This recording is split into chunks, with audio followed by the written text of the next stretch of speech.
Hey, what's up you guys? It's your girl Hillary Pradia Watkins, and today we're gonna dive into if you should learn Spanish in Spain. If you guys have been following my Stuck Between English and Spanish journey, you guys absolutely know that I've been on this Spanish journey since about 2007, and this past summer 2019, I got the opportunity of learning Spanish in Spain. So I did 3 years of high school, 4 years in college, and I had a study abroad experience. So I have the best of both worlds, learning in Spain and learning in the US, so I can definitely tell you if you should learn Spanish or not. So today I'm going to give you some tips to decide if learning Spanish in Spain is for you. So stay tuned. My first tip is learning Spanish in Spain is really good if you want to learn one dialect of Spanish. If you stay in one particular city for an extended period of time, you'll absolutely learn what it means to speak Spanish, and you'll only learn one dialect. The problem that I've run into learning Spanish in the US, I've had teachers from all different countries. So I've had a self-taught teacher, I've had a teacher from Mexico, I've had a professor from Spain that I learned from for about 2 years, which started my love for Spanish. But I've had all different types of professors, and what's happened in my Spanish journey is that yes, I've learned the proper way to speak Spanish, but I picked up on their accents, which are completely different, and I picked up on some of their words from their countries. My Spanish is kind of a mixture between Spanish from Spain and Spanish from Mexico, because when I speak to the locals here in Texas, it's a lot of Mexican Americans here in Texas, and so that's who I get my practice with. So when I went in Spain, a lot of people say, are you from California? Like, where are you from? And I would say, I'm from Texas. And they would say, you have Mexican Spanish.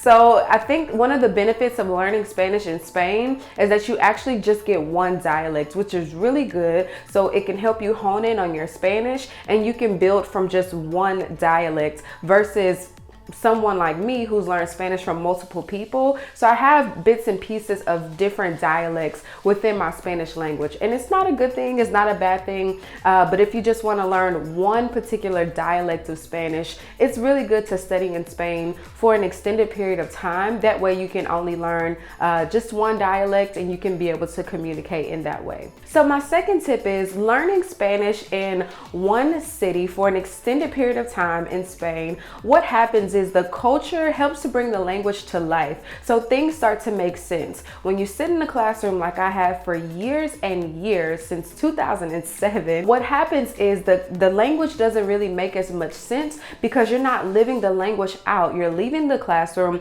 speaking English with your friends in the hallway, speaking English when you're going to different events on campus as a college student, and then when you go home, none of your family or your friends speak Spanish. So it's really, really hard to be able to get that daily practice.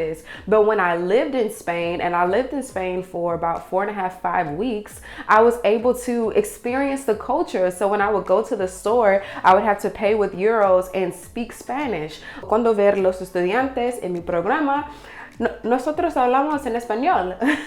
We're speaking Spanish to each other with the students in the program who are also learning Spanish.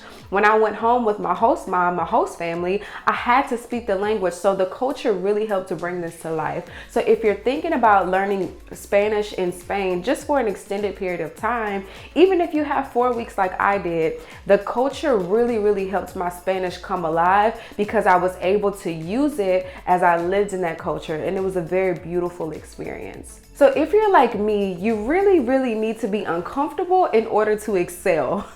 And being in Spain, what it does is it takes you completely from your comfort zone. You're not at home, you're not with your family, you're not with your friends, and you're in a different place. You're in an absolute different world. And what that will do is sometimes discomfort is exactly what you need in order to grow. Same thing when it applies to language. If you're in an uncomfortable environment and all you have to do is speak Spanish, honey, that language is going to increase, it's going to get better, it's going to grow.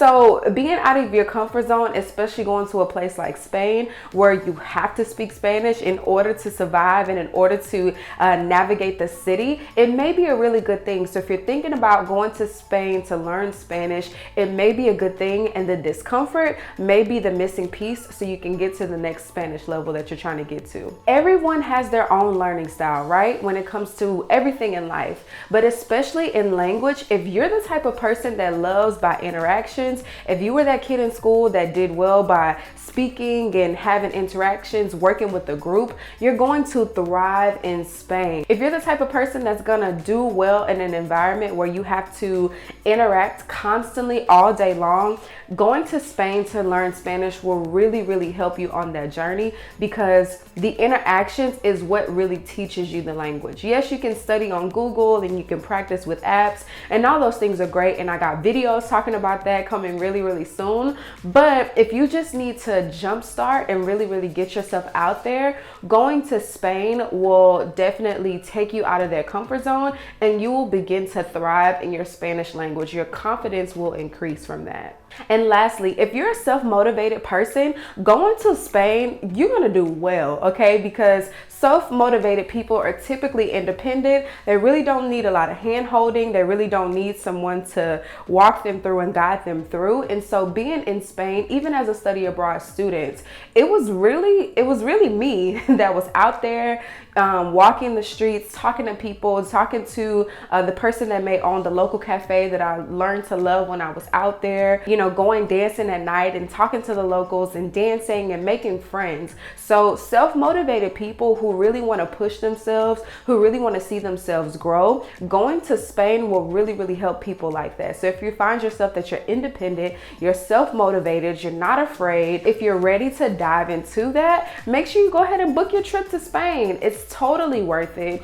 Even if you don't have the money, you can always save. There are also scholarships available if you're a college student. And I'll of course talk about this in later videos on how you can get to Spain and what it costs. But if you know that you're ready, start to set your mind on heading to Spain, because it's definitely going to change your life. So thank you guys so much for watching today's video. I hope you were able to get some tips on if going to Spain is for you. Make sure you hit that subscribe button so you can stay connected and stay tuned on what's going on here at the Stuck Between series. And I'll see you guys in the next video.